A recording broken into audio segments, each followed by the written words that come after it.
EWTN special presentation.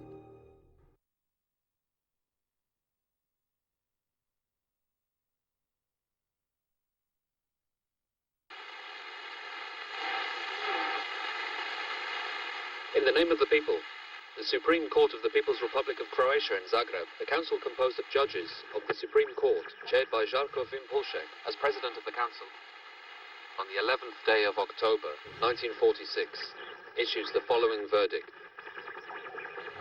The second accused, Dr. Aloysius Stepinac, is hereby sentenced to 16 years imprisonment and forced labor, and is deprived of all civil rights for a period of 5 years.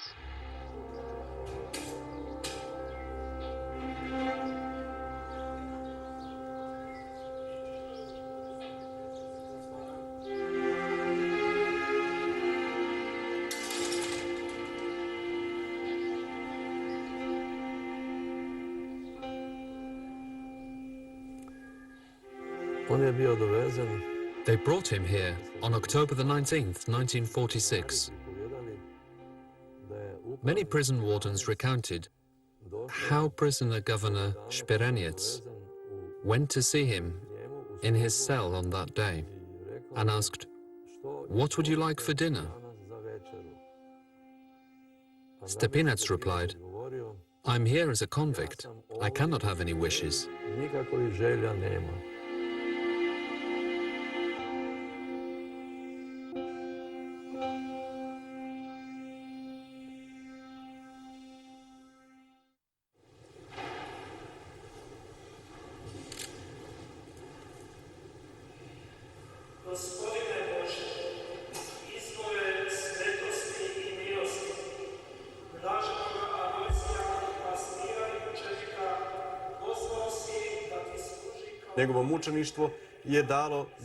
His martyrdom gave people a certain strength to survive, to bear it, patience and hope.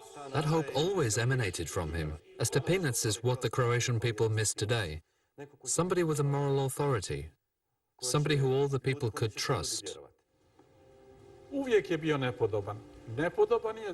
He was always a misfit in a system that aimed to be wholly totalitarian, and not only rule over the whole of society, but also over the people's consciences. And that had nothing to do with a Catholic perspective, nor with an archbishop's rule. Aloysius Stepinac didn't just become a symbol for the Croatian people, for whom he was a beacon of light, but a symbol for the whole of Europe, and perhaps even for the world, of how to defend the faith and the Church in times that are so very politically and socially complex. Comrades, this court case finally provides an opportunity for those who have been misled to turn back, to gain an understanding of the gravity of the crime of which Dr. Stepinac is accused, that they might understand.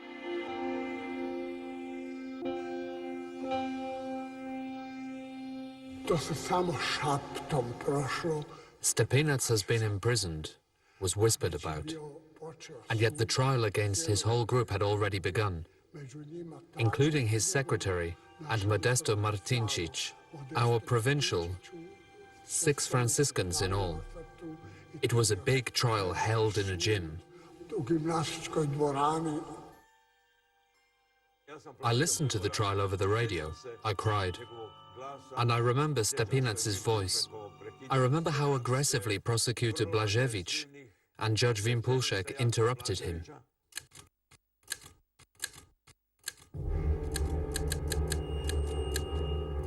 During the show trial, the Yugoslav Communists Court accused Dr. Aloysius Stepinac of criminal acts, political collaboration with the enemy occupying forces, undermining the country's political system, and hostile propaganda. A special section of the indictment against him dealt with war crimes, the forceful religious conversion of Serbs and Jews between 1941 and 1945.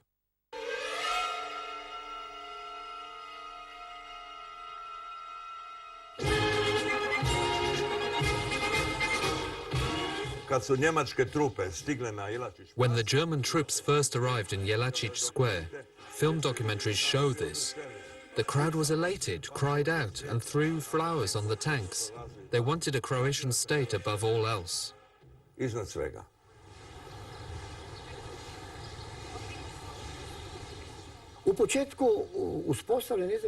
As Croatia's independence was being constituted, all Croats welcomed and accepted the new political reality wholeheartedly, as it finally recognized the Croatian people's undoubted right to self-government.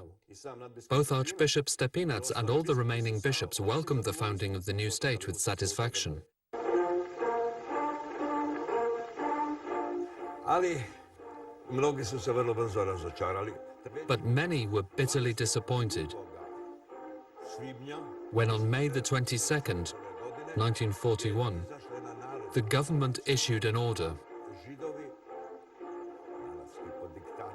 in accordance with Germany and Hitler's decree, obliging the Jews to wear something like a yellow rag with a black Jewish sign. No anti-Semitism. I never felt it before the war. It all started overnight. We had to wear a cloth on our back, yellow with a black letter J. We had to go to the police to get it. Wearing it was dangerous. Not wearing it could mean banishment to a camp.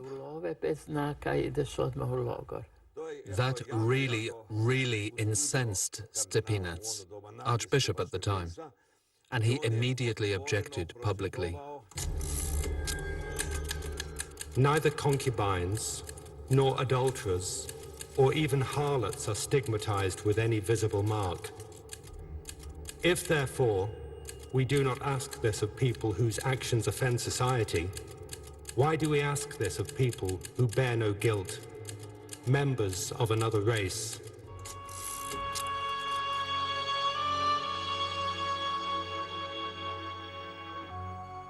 Cardinal Stepinac. Cardinal Stepinac saved one of our girls who was the same age as me. She was walking home crying on the street because they had taken her mother away. Her brother was in a secret underground movement in the Communist Party, which was forbidden back then. Her father had been killed, and Stepinac took her by the hand and she told him who she was. He took her in and hid her for 4 years. He, of course, did this secretly. He couldn't make any announcement because they would also have murdered him, and that would have been of no use to anyone.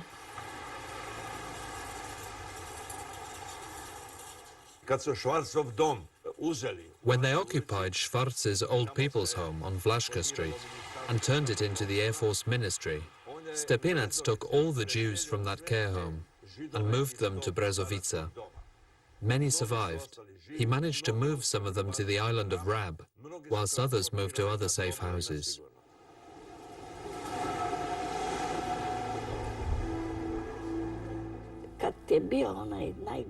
When persecutions were at their worst, and we were still in our apartment, Stepinac sent us a priest, dressed in civilian clothes, who told us that the Archbishop expected us to come and sleep at the bishop's house, because there were to be raids in the area that night.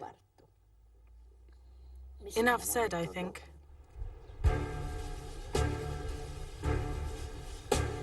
Immediately before Croatia's proclamation of independence, representatives of the national movement began demonstrating their intolerance towards Serbs. Remembering the crimes committed by the Serbian powers on Croatians and their political representatives in the period between the two world wars, old enmities emerged again in full force, seeking to revenge past wrongs.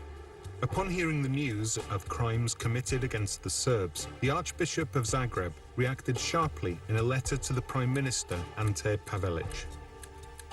I feel, however, that it is my duty as bishop to raise my voice and say that, in accordance with Catholic morals, this is not permissible. I therefore urge you to take the most immediate actions throughout independent Croatia, ensuring that not a single Serb is killed, who has not been proved to have committed a crime deserving the death penalty. Otherwise, how can he expect the blessing of heaven, without which we will undoubtedly perish? The Archbishop firmly opposed the violent sectarian actions committed by the Croatian nationalist government. When he realized that his actions were insufficient to prevent them, he sent very clear and confidential instructions to all his priests.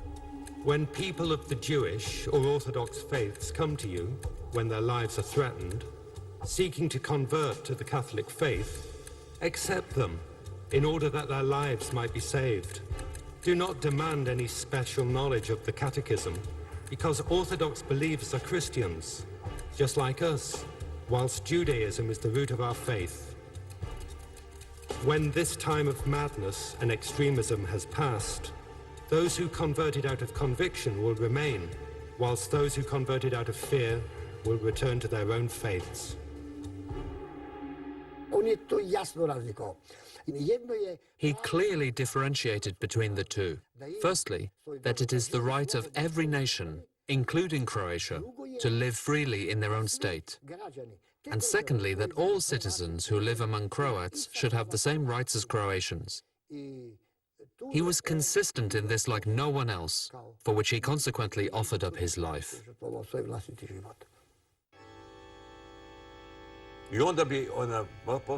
And we would go to him after Mass, or to evening Mass, and listen to him preach. How he spoke about fascism, how he condemned fascism. People often looked at each other saying they could lock him up or even kill him for this.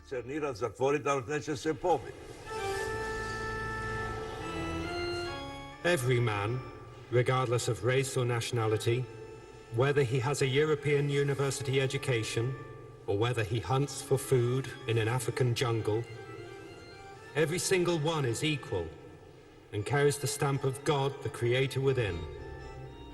He has his rights, which no human or any other power can take from him or limit.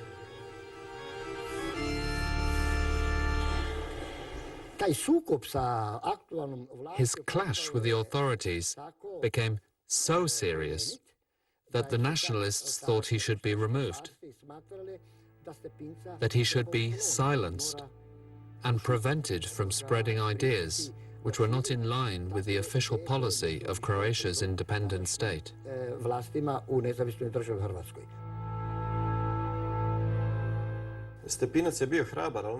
Stepinac was brave, not reckless. But I ask you, if he had persisted in pursuing more extreme measures and the nationalist regime were to crack down on him, would another bishop have been prepared to go as far and dared save anyone? One must be very wise in such situations. He did the maximum that one archbishop could do at that time, just like Pope Pius XII. He could only speak out, object, exert influence as a moral authority. Stepinac couldn't have taken up a rifle and headed for the forest. That was not his calling. I would like to be able to point out to another archbishop in Europe who was as actively opposed as he was.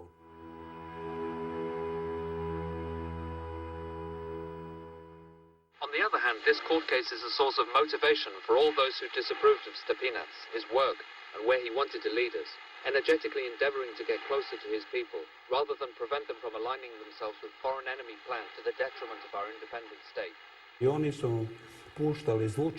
They mounted the loudspeakers everywhere, broadcasting the court case proceedings against Archbishop Stepinac live. We seminarians, whether we wanted to or not, had to listen to it. Whenever we passed that way on our way to the football pitch or to church, the buzzing loudspeakers kept us quite well informed about everything that was going on.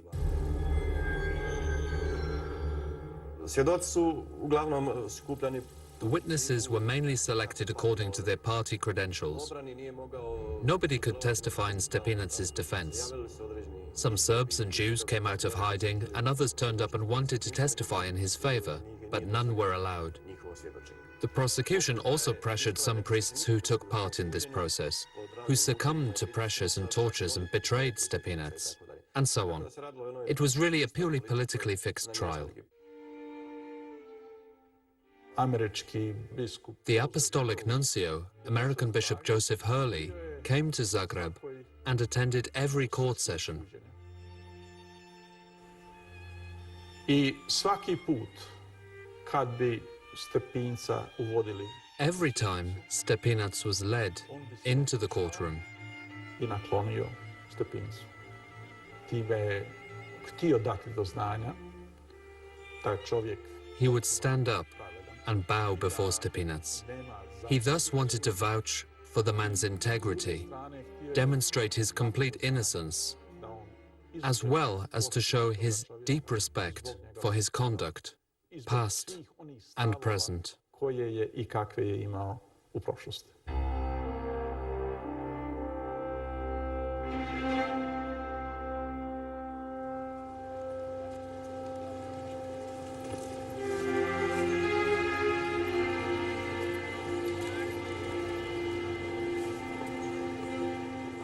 Aloysius Stepinac's life was marked by world wars and totalitarian regimes, fascist, Nazi, and communist.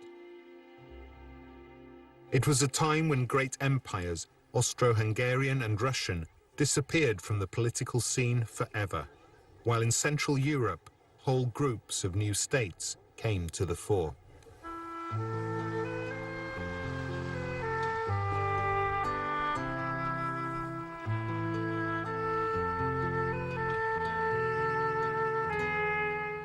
Aloysius Victor Stepinac was born in the village of Brezaric on May 8, 1898, the fifth of 8 children of Josip and Barbara Stepinac. After finishing military service and a short period of studies in agronomy, he decided to enter the priesthood, and in 1924 began his theological studies at the Papal Gregorian University.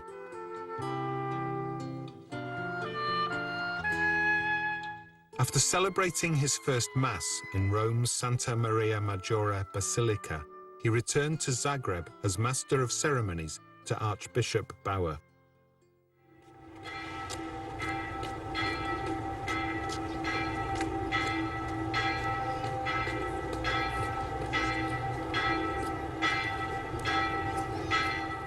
On June 24, 1934, Aloysius Stepinac was ordained bishop in Zagreb Cathedral.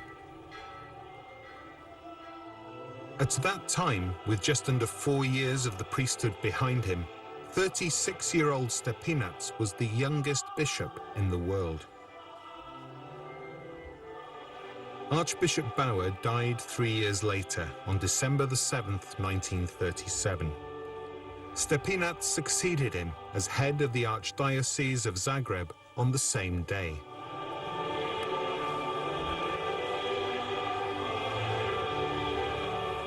These last 4 years have amply shown me what a thorny road a Catholic bishop must walk. I trusted in the Lord and never doubted. Instead, my faith and trust in Almighty God has grown, just as iron hardens the more it is beaten. The greater the troubles, the more my trust will grow that with God's help, I will safely pass with my flock through the winds and the storms that lie ahead.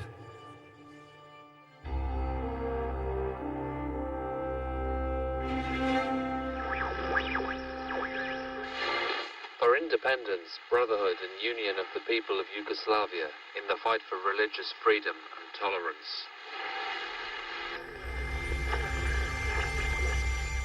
Proces organiziran je tako da The trial was organized with communist sympathizers in the courtroom, who clapped and shouted and cheered whenever the public prosecutor spoke against Stepinac, whereas they laughed and ridiculed him on the rare occasion when he spoke. onda je bilo ismijavanje. I remember telling my father that we should intervene, but he said, "You know what? We cannot help him because if we try, that will be the end of us." Everyone was so afraid. That was Stalin's system. It was not fun and games.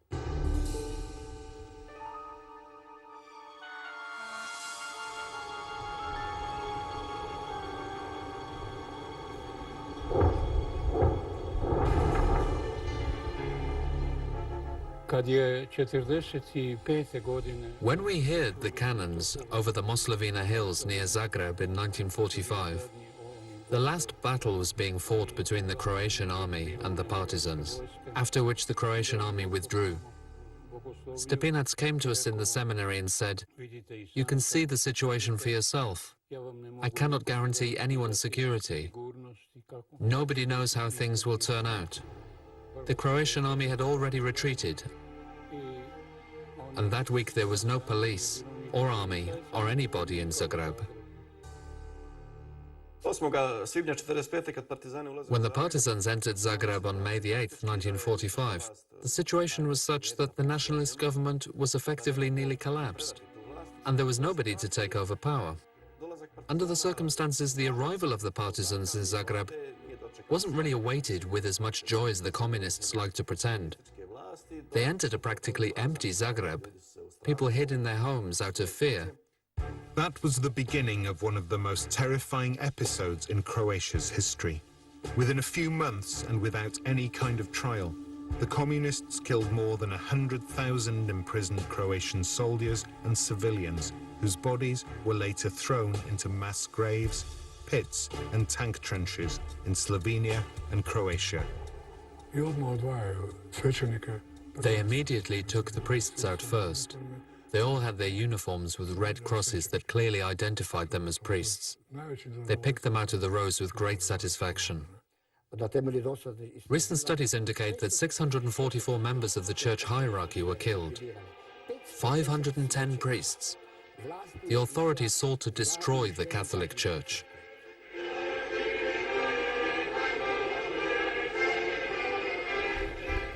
The communists immediately apprehended Archbishop Stepinac after entering Zagreb. They held him in prison for 17 days until June 4th, when he was released to meet Tito, Yugoslavia's communist leader. When Tito suggested to Stepinac that we will come to an agreement, we will cooperate, you must just distance yourself a little from Rome. Italy is a capitalistic country that doesn't understand us. Stepinac answered decisively, we will remain faithful to Peter, just as the Catholic Church in Croatia has always been throughout its history. We will remain faithful to the Pope. That's when, one might say, the tables were turned. That's when everything turned against Stepinac. It was clear that there was no way of softening him.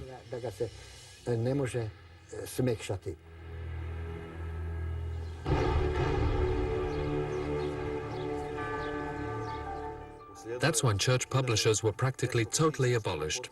Catechism lessons in school were reduced and eventually banned altogether. The majority of denominational schools were closed down. Only 2 remained in Zagreb and Istria.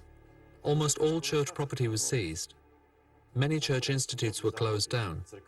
Nuns were dismissed from hospitals, schools, and from all such similar activities.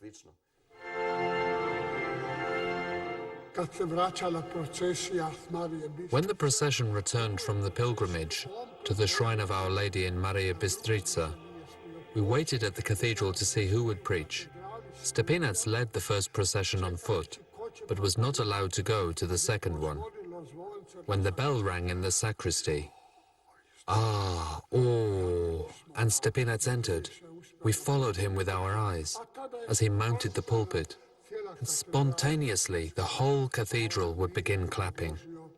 He peacefully took off his biretta and said, "My dear brothers and sisters, can I ask you not to clap in church? Because here all honor and glory are due to God and no one else." And of course we did as we were told. And then listened as he continued his homily. "We have sinned against God's every commandment. Forgive us, O God." That was the homily's message.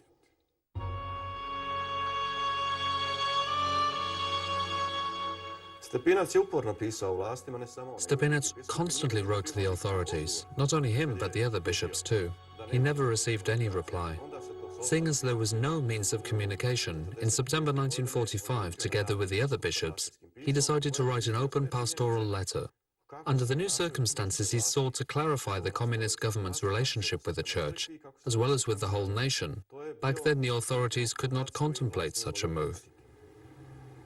Jugoslavenska diplomacija je odmah... Yugoslavian diplomats immediately began a smear campaign around the world, claiming that Stepinac was a war criminal and head of an organization called Converting Serbs.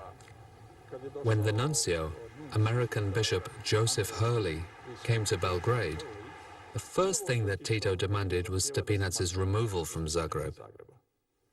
Kada je Tito prvi puta došao, 45. When Tito first came to Zagreb in 1945, he also shared the stage on Ban Jelacic's square with Stepinac.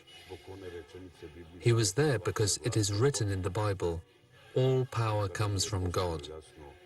But when it became clear to him that the authorities were anti-Croatian, anti-religious and against the faith and the church, Stepinac was not to be found at any of the tribunes. Rather, he was to be found in court.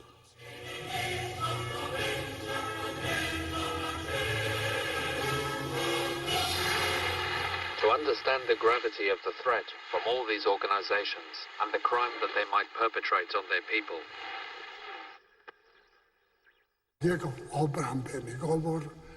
his speech for the defense was given on October the 3rd, 1946.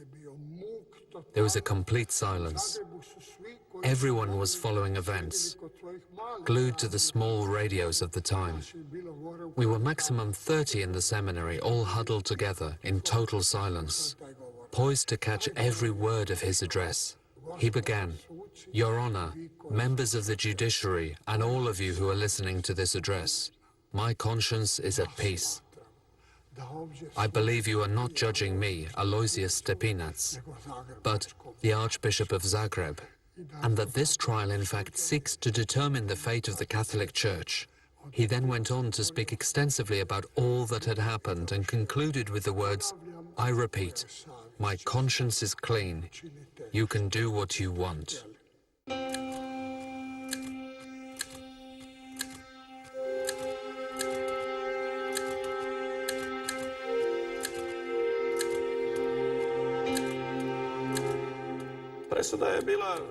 The sentence was 16 years of confinement, plus 5 years deprivation of all civil rights. He was subsequently brought to a prison in Lepoglava. We feared he would be sentenced to death, so when we realized that it was to be 16 years imprisonment, we were even relieved. We were sure he would be executed. The church became aware that suffering was the price that had to be paid.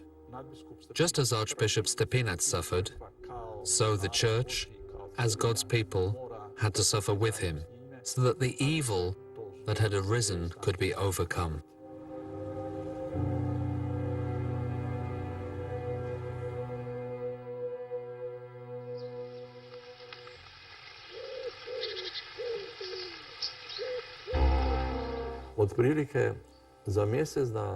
About a month later, Bishop Dr. Josip La was the first to visit him.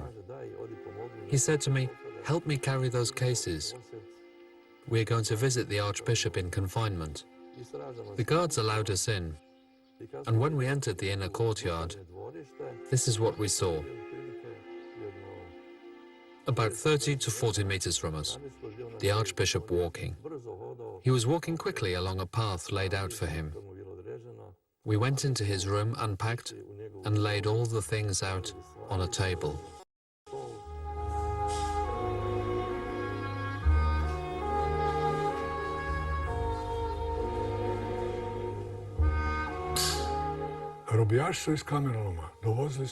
We prisoners brought white rocks from the quarry, broke them with sledgehammers into little pieces. These made up the gravel path that Stepinac walked on every day, before noon and in the afternoon. It was as if we had planted flowers, tulips, annual flowers. I thought it looked like winter snow, as if the flowers were growing. Later, foreign delegations came to visit him. Often high party officials came to see what was happening there, to see if they could break him psychologically.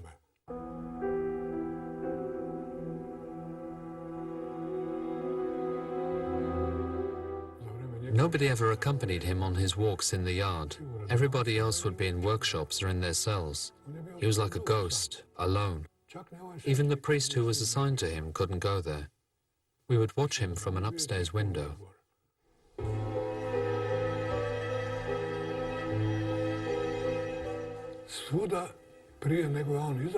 Everything was examined before he went out on his walk, to make sure that no fellow prisoner had left a note for him or anything else. But to what avail? To what benefit? Could we save ourselves? Could he help us? Yet he was like a spirit of goodness there, a spirit of strength.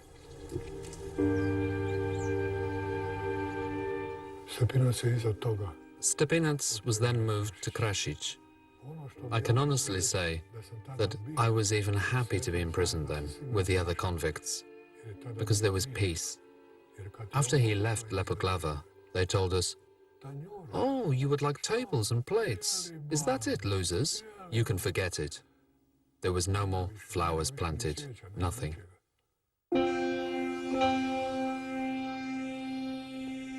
This is London calling. You're tuned to the General Overseas Service of the BBC. Ovde London. Britanska radio stanica daje za Jugoslaviju posljednju današnju emisiju. Radio London. I was listening to the radio news from London on the day when at 8:45 they announced that Archbishop Stepinac had been moved to house arrest in Krasić. After the clash with the Soviet Union, the Yugoslav authorities needed the West's help. Seeking help from the West did not go well with having Stepinac in prison. So to show the West that their attitude towards him had softened, had changed to positive, they moved him to Krasić, his hometown, and kept him under house arrest, under constant police supervision. His freedom of movement was curtailed and he was disallowed from pursuing any church work.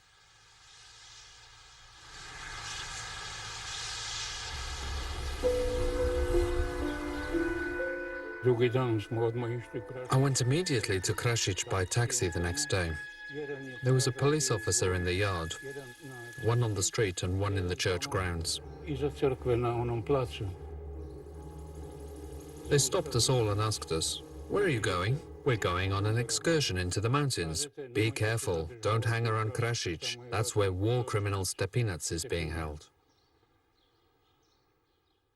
Having failed to separate Stepinac from Rome, they then tried to separate us priests from our bishop.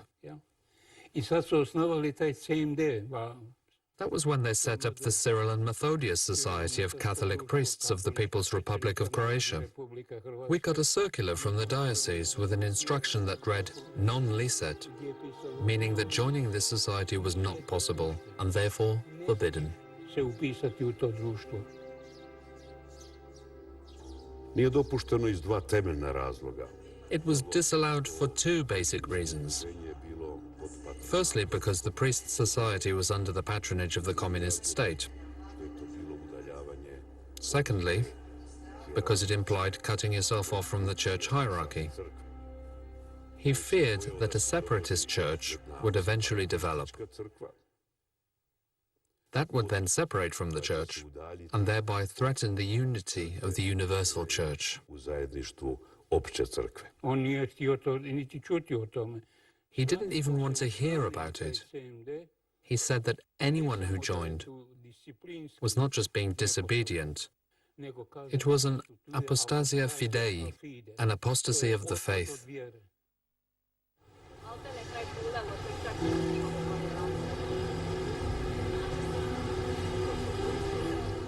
Komunističke vlasti su pronašle. Communist authorities found the letter from the Vatican requiring the Archbishop to ban this society. They sent a protest note accusing the Vatican of meddling in Yugoslavia's internal affairs, threatening to break off all diplomatic relations if this did not cease. In anticipation of a response from the Vatican, the authorities learned that Stepinac would be elected to the College of Cardinals. All diplomatic relations with the Vatican were immediately severed. It wasn't Stepinac the man, but rather Stepinac the moral figure that they feared.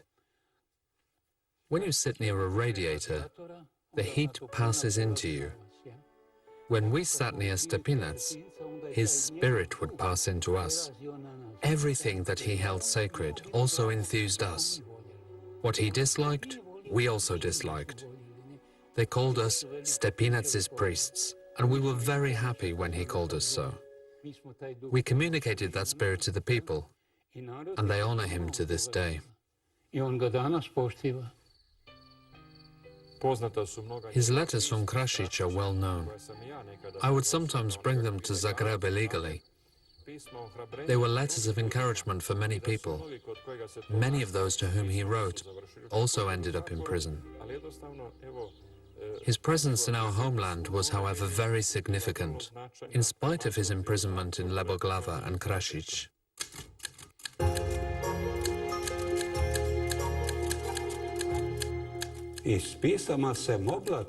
You could detect anxiety in his letters, when he warned and often cited the scriptures.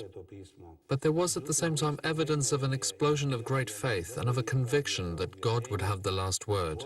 It was just a matter of perseverance.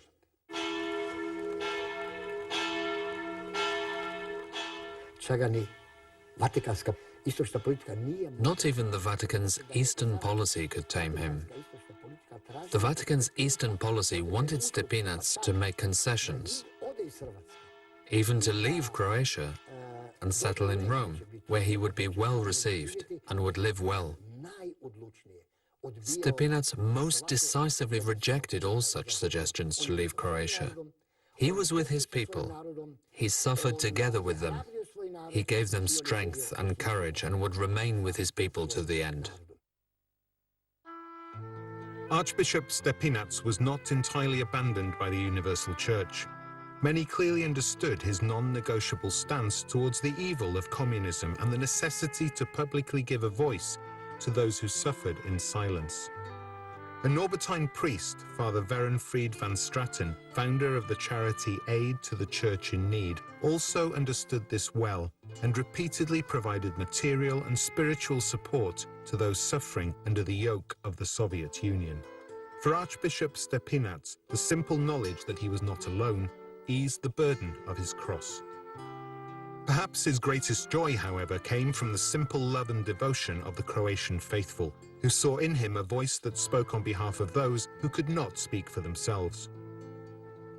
I saw him for the first time in the church in Krasic when my mother brought me to Mass. He celebrated Mass and I didn't sit very far from him. I was restless and my mother told me that Jesus is on the altar. I only saw him on the altar, so I called him Jesus. And that's what I've always called him.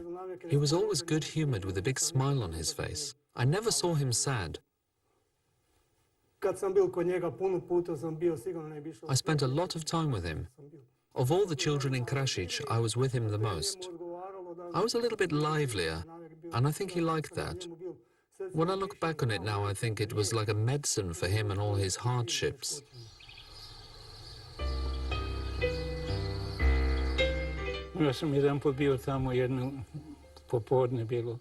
I was with him one afternoon in May. He looked out of the window of his little room and said, "People are coming to see me." 2 boys came to the door without knocking and brought him lilac flowers. They were barefoot, so the nuns didn't hear them when they came running through the hall. So he asked them, "Okay now, why did you come here, boys?" They said, "To bring you flowers." And he said, "Where did you pick them?" And they answered, "The graveyard." And then he turned to me and said, "The only lilac in the graveyard is the one on my mother's grave." So now an archbishop has to buy his mother's flowers from them. And then he said to them, "And what would you like from me?" They answered, "Will you give us some sweets?" He said that he presently didn't have any sweets with him. He used to give them sweets or something in the street. But if they were to go downstairs to the nuns, they would give them some dried figs. One of them, a small boy, said, "You're joking." He turned to me and he said, "Did you hear that? A cardinal of our Holy Mother, the Church, is joking with them?" He got up and took them by the hand and said, "Come, let us go. I will lead you there." And so he led them downstairs to the nuns. That was our Archbishop Stepinac, our saint, who in my opinion is now powerful before God.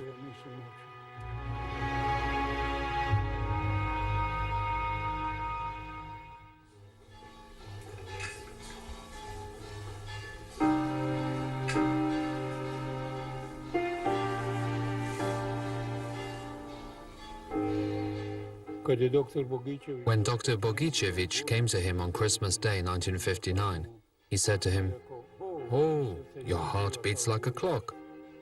He answered, "Doctor, it seems to me that this clock will soon stop."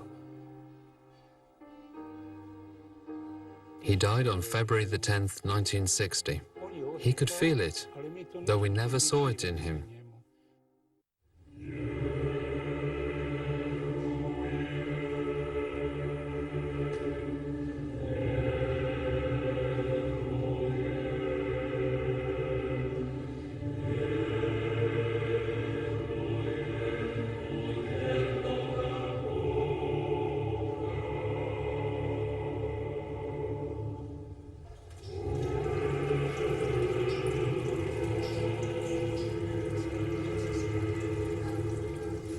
They called Zagreb immediately. All the cathedral bells were ringing, and we clerics went to our oratory and prayed a psalm, not only for someone who had died, but for our holy, saintly Cardinal Stepinac.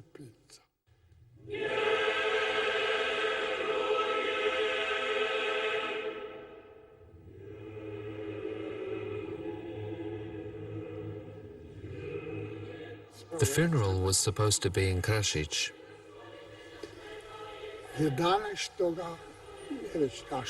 Our new Archbishop, Dr. Franjo Šeper, told us to prepare everything.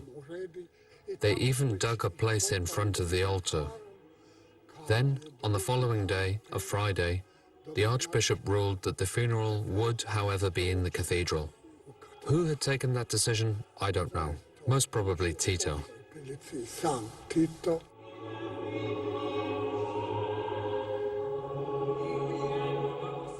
I remember how I was in church when they prepared the body for Zagreb. Our parents brought us to the church. There was a railing around the altar, and we were stood in front of that railing and watched history pass us by as Krasić bid him farewell.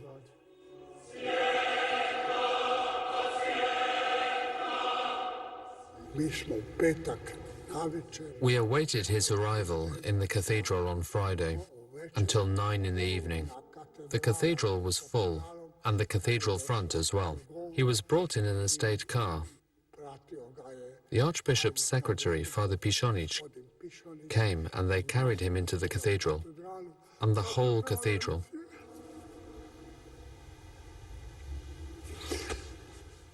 We all cried, and when he drew back the veil, everyone said, "My God, what holiness!"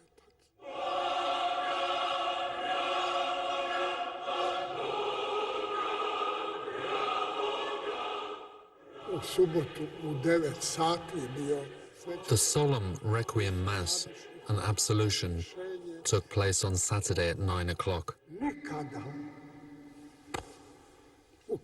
I never saw so many people in the cathedral. They were everywhere, even climbing onto the pillars. It was a solemn requiem, during which Archbishop Šeper made a memorable address. Everybody touched his body with their rosaries. That was the first proclamation of Aloysius Stepinac's sainthood.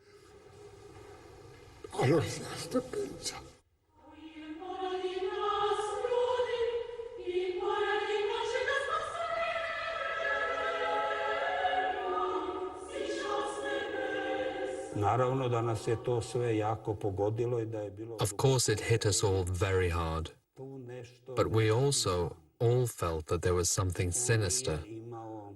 He wasn't that old. He was 62. We knew that he had been ill, but he seemed healthy and in good condition, in good shape. And that was when the rumors began, that this was the consequence of his imprisonment, or a deliberate poisoning. It was, of course, dangerous to say such things aloud, but it rapidly spread by word of mouth.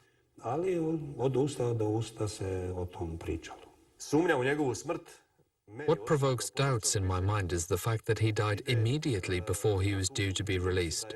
And what casts a political shadow on his death is the oft-repeated claim by the communist authorities prior to his death that whatever it takes must be done to prevent Stepinac from standing at the head of the Catholic Church. That whatever it takes is very sinister.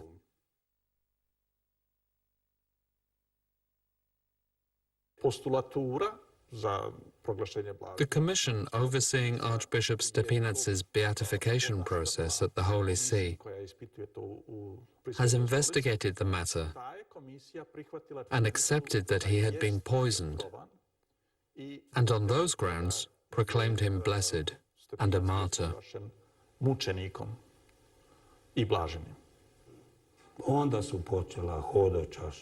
Then the pilgrimages to Stepinac's grave began. Nobody could forbid it any longer. There were so many spies outside.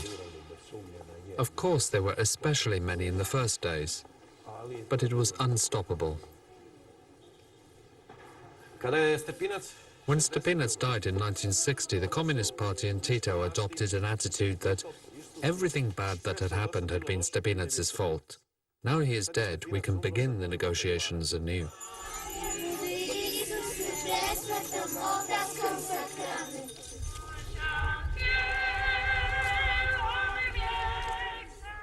The Vatican, the Holy See, wanted to make life easier for all the faithful here, especially those Catholics living in the Eastern Bloc. It wanted to talk with the communists.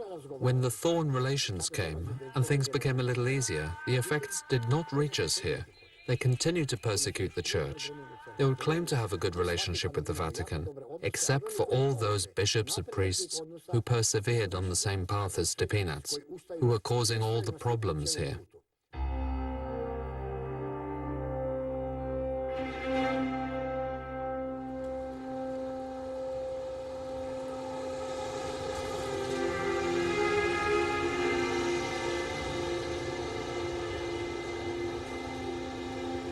Croatia today is a fully fledged member of the European Union, a free and democratic society. Although overt persecutions of the faithful are, for the moment, confined to history, and hopes of peace and prosperity dominate, a new challenge for the Church looms on the horizon, that of a radical secularization, which also has its roots in Croatia's past. It is true that communism and the regime have fallen, but the seed remains. The criteria, the mindset still survives in many areas. It is therefore good to reflect on the words of our blessed Aloysius and his actions. Notwithstanding that this is a different time, the solutions remain very similar.